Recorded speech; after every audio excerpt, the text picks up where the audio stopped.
আসসালামু আলাইকুম। আশা করছি আল্লাহর রহমতে আপনারা সবাই অনেক ভালো আছেন এবং সুস্থ আছেন। তো বন্ধুরা দেখতেই পারতেছেন গণপ্রজাতন্ত্রী বাংলাদেশ সরকার ট্যাক্সেস আপিলাট ট্রাইব্যুনাল রাজস্ব ভবন। তো এখান থেকে নতুন একটি নিয়োগ বিজ্ঞপ্তি প্রকাশ করা হয়েছে। তো বিজ্ঞপ্তিটা প্রকাশ করা হয়েছে 11/7/2024 তারিখে। তো এই বিজ্ঞপ্তিতে আপনারা কোন কোন পদে আবেদন করতে পারবেন। তো এখানে পদগুলো রয়েছে, দেখেন যে ষাট লিপিকার কাম কম্পিউটার অপারেটর, এখানে উচ্চমান সহকারী, অফিস সহকারী, অফিস সহায়ক। তো এই পদগুলোতে আপনারা ছেলে মেয়ে উভয় প্রার্থী আবেদন করতে পারবেন। তো এই পদগুলোতে আবেদন করার জন্য কি শিক্ষাগত যোগ্যতা লাগবে সবকিছু বলে দিব। এছাড়া এখানে বাংলাদেশের কয়েকটি জেলা ব্যতীত বাংলাদেশের সকল জেলা থেকে আবেদন করতে পারবেন। তো এখানে আবেদন করতে কত টাকা খরচ পড়বে, আবেদনের সময়সীমা, কিভাবে আবেদন করবেন, আবেদন করতে কত টাকা লাগবে, আবেদন করতে কি কি কাগজপত্র লাগবে, সবকিছু আজকের এই ভিডিওতে থাকবে। আশা করব ভিডিওটি আপনারা প্রথম থেকে শেষ পর্যন্ত ধৈর্য সহকারে দেখতে থাকবেন, তাহলে ভিডিওর সকল টপিক আপনি সুন্দরভাবে বুঝতে পারবেন। তো ভিডিওটি শুরু করার আগে ছোট্ট একটা অনুরোধ, আমার ইউটিউব চ্যানেল আনলিমিটেড জব ইনফোভিটি চ্যানেলটি অবশ্যই আপনারা সাবস্ক্রাইব করে রাখবেন এরকম নিত্য নতুন নিয়োগ বিজ্ঞপ্তি পেতে। তো বন্ধুরা চলুন আজকের এই ভিডিওটি শুরু করা যাক।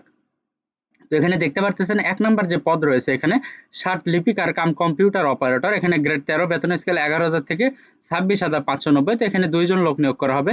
প্রয়োজনীয় যোগ্যতা অভিজ্ঞতা চেয়েছে কোনো শিক্ষিত বিশ্ববিদ্যালয়তে ন্যূনতম ২য় শ্রেণী বা সমমানের সিজিপিএতে স্নাতক বা সমমানের ডিগ্রি, কম্পিউটার ব্যবহারে দক্ষতা থাকতে হবে, computer word processing, email, fax machine ইত্যাদি চালনায় দক্ষতা অভিজ্ঞতা থাকতে হবে এবং ষাট লিপিতে সর্বনিম্ন গতি প্রতি মিনিটে ইংরেজিতে ৮০ শব্দ, বাংলায় ৫০ শব্দ এবং কম্পিউটার মুদ্রাক্ষরে সর্বনিম্ন গতি প্রতি মিনিটে ৩০ শব্দ এবং বাংলায় প্রতি শব্দের গতি থাকতে হবে।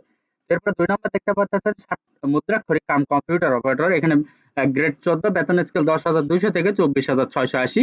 তো এখানে ৩ জন লোক নিয়োগ করা হবে।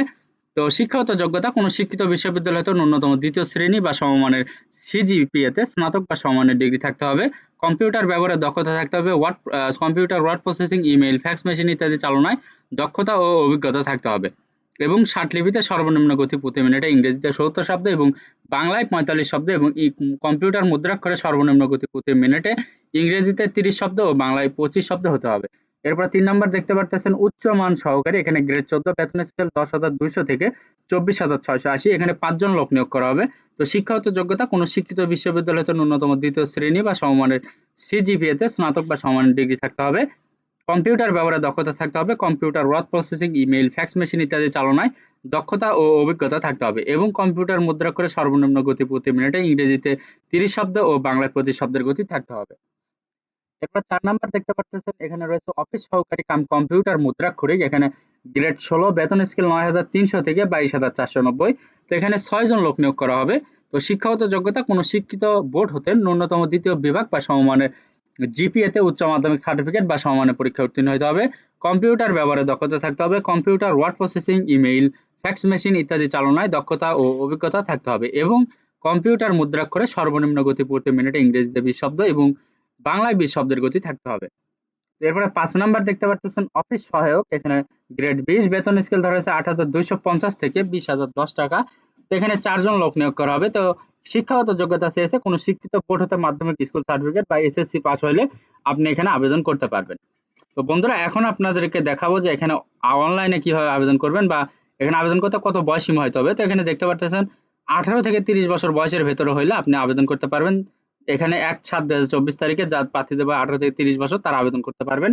তবে মুক্তিযোদ্ধা ও শারীরিক প্রতিবন্ধীদের ক্ষেত্রে ১৮ থেকে ৩০ বছর পর্যন্ত শিথিলযোগ্য। তো এখানে এখন দেখাবো যে অনলাইনে আবেদনপত্র পূরণ সংক্রান্ত নিয়মাবলী ও করণীয়। তো পরীক্ষায় অংশগ্রহণে আগ্রহী প্রার্থীগণ এই লিঙ্কে ক্লিক করে আপনাকে ওয়েবসাইটে আবেদন পূরণ করবেন। তো আবেদনের সময়সীমা এখানে দেওয়া রয়েছে যে অনলাইনে আবেদনপত্র পূরণ ও পরীক্ষার ফি জমাদান শুরুর তারিখ হচ্ছে ১৮/৭/২০২৪ সকাল ১০ ঘটিকা এবং অনলাইনে আবেদনপত্র ও পরীক্ষার ফি জমাদানের শেষ তারিখ হচ্ছে ৮/৮/২০২৪ বিকাল ৫ ঘটিকা। তো আপনাকে উক্ত সময়ের ভেতরে আবেদন করতে হবে এবং আবেদন করার পাশাপাশি আপনাকে ৩ মাসের ভেতরে যেকোনো এক তোলা রঙিন ছবি ৩০০x৩০০ পিক্সেল এবং ৩০০x৮০ পিক্সেল একটি স্বাক্ষর আপলোড করতে হবে এবং পরীক্ষার ফি বাবদ যে টাকা সেটা আপনাকে আবেদন করার সর্বোচ্চ ৭২ ঘন্টার ভেতরে টেলিটক প্রিপেইড মোবাইল নাম্বারের মাধ্যমে পরীক্ষার ফি প্রদান করতে হবে। তো এখন দেখাবো যে এখানে পরীক্ষার ফি বাবদ আপনাকে কত টাকা দিতে হবে, কোন ক্যাটাগরির জন্য কত টাকা। তো এখানে দেখেন রয়েছে যে ১ থেকে ৪ নং পদের জন্য, এখানে ১ থেকে ৪ নাম্বার পদের জন্য আপনাকে ২২৩ টাকা ফি প্রদান করতে হবে এবং এখানে ৫ নাম্বার যে পদ রয়েছে এই পদের জন্য আপনাকে ১১২ টাকা ফি প্রদান করতে হবে। এটা অফেরতযোগ্য এটা আপনার আবেদন করার সর্বোচ্চ 72 ঘন্টার ভেতরে পরিশোধ করতে হবে। যদি আপনি 72 ঘন্টার ভেতরে পরিশোধ না করেন, তাহলে আপনার আবেদনপত্রটি বাতিল বলে গণ্য হবে। তো আপনারা যদি পরীক্ষার ফি দিতে চান, এইভাবে এসএমএস দিয়ে টেলিটক প্রিপেইড নাম্বারের মাধ্যমে এইভাবে এসএমএস দিয়ে আপনারা ফিটা প্রদান করবেন। ঠিক আছে? তো এই ফিটা প্রদান করার পরে এই এসএমএসটা আসবে। পরবর্তীতে আপনি আরেকটা এসএমএস করবেন এইভাবে আরেকটা এসএমএস করলে তারা আপনাকে একটি ইউজার আইডি এবং পাসওয়ার্ড দিয়ে দিবে। ইউজার আইডি পাসওয়ার্ড দিয়ে আপনি এই লিংকে ক্লিক করে লগইন করবেন।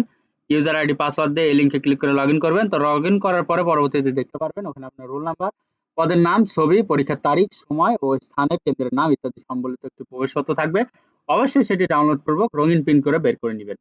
এই প্রবেশপত্রটি আপনার লিখিত পরীক্ষার সময় প্রদর্শন করতে হবে এবং লিখিত পরীক্ষায় উত্তীর্ণ হলে মৌখিক পরীক্ষার সময় অবশ্যই প্রদর্শন করতে হবে। আর শুধুমাত্র টেলিটক প্রিপেইড মোবাইল নাম্বারের মাধ্যমে আপনি ইউজার আইডি পাসওয়ার্ড পুনরুদ্ধার করতে পারবেন। তো বন্ধুরা, এই ছিল আজকের নিয়োগ বিজ্ঞপ্তি। তো যদি আপনাদের এখানে শিক্ষাগত যোগ্যতা মিলে, অবশ্যই আপনারা এখানে আবেদন করবেন। তো এখানে কি কাগজপত্র লাগবে সেটা আপনাদেরকে বলে দিতে চাইছিলাম। যেখানে রয়েছে দেখেন যে প্রার্থী সকল শিক্ষাগত যোগ্যতা সনদপত্র লাগবে। প্রার্থী যে ইউনিয়ন পরিষভা, পৌরসভা, ওয়ার্ড এর বাসিন্দা, যে ইউনিয়ন পরিষদের চেয়ারম্যান, পৌরসভা mayor, city corporation, ward councillor কর্তৃক প্রদত্ত নাগরিকত্ব সনদ, প্রথম শ্রেণীর গ্যাজেটেড কর্মকর্তা কর্তৃক চারিত্রিক সনদ, মহিলা কোটা ব্যতীত অন্যান্য কোটা দাবির সমর্থনে প্রার্থীকে যথাযথ কর্তৃপক্ষ কর্তৃক প্রদত্ত সনদ নিতে হবে। তো জাতীয় পরিচয়পত্র নিতে হবে, জন্ম নিবন্ধন নিতে হবে। এইগুলো লাগবে। যে প্রার্থীদের মৌখিক পরীক্ষার সময় নিম্নবর্ণিত ক্রমিক নং ক ও জ পর্যন্ত কাগজপত্র মূল কপি প্রদর্শন পূর্বক প্রথম শ্রেণীর গ্যাজেটেড কর্মকর্তা কর্তৃক সত্যায়িত সকল সনদের ছায়ালিপি দাখিল করতে হবে। তো বন্ধুরা, এখন দেখাবো যে এখানে কোন কোন জেলা থেকে আবেদন করতে পারবেন, কোন কোন জেলা থেকে পারবেন না। এখানে অফিস সহায়ক যে পদ রয়েছে এখানে রয়েছে দেখেন ফরিদপুর, মাদারীপুর, কিশোরগঞ্জ, চাঁদপুর, কুমিল্লা, লক্ষ্মীপুর, সিরাজগঞ্জ, নওগাঁ, দিনাজপুর, খুলনা, যশোর, মাগুরা, সাতক্ষীরা, বরিশাল ও পটুয়াখালী জেলা ব্যতীত বাংলাদেশের সকল জেলার বাসিন্দা নাগরিক আবেদন করতে পারবেন। আর ওপরে যে 1 থেকে 4 নাম্বার ক্যাটাগরি পর্যন্ত রয়েছে এখানে মুন্সিগঞ্জ, গোপালগঞ্জ, কিশোরগঞ্জ, টাঙ্গাইল, ময়মনসিংহ, জামালপুর, ব্রাহ্মণবাড়িয়া, ফেনী, লক্ষ্মীপুর, জয়পুরহাট, সিরাজগঞ্জ, গাইবান্ধা, নড়াইল, বাগেরহাট, বরিশাল, ভোলা, ঝালকাঠি ও পটুয়াখালী জেলা ব্যতীত বাংলাদেশের সকল জেলা থেকে আবেদন করতে পারবেন 1 থেকে 4 নাম্বার ক্যাটাগরি পর্যন্ত। তো বন্ধুরা, এই ভিডিওটি দেখে যদি আপনি উপকৃত হতে পারেন, অবশ্যই ভিডিওটি লাইক, কমেন্ট এবং শেয়ার করবেন, যাতে আপনি দেখার পাশাপাশি আপনার বন্ধুরা ওখান থেকে দেখে উপকৃত হতে পারে। এবং পাশাপাশি আমার YouTube channel unlimited job InfoBD চ্যানেলটি অবশ্যই সাবস্ক্রাইব করে রাখবেন এরকম নিত্য নতুন নিয়োগ বিজ্ঞপ্তি পেতে। তো বন্ধুরা, সবার জন্য অনেক অনেক শুভকামনা। সবাই ভালো থাকবেন, সুস্থ থাকবেন। আল্লাহ হাফেজ। দেখা হচ্ছে নতুন কোনো ভিডিওতে। Thanks for watching.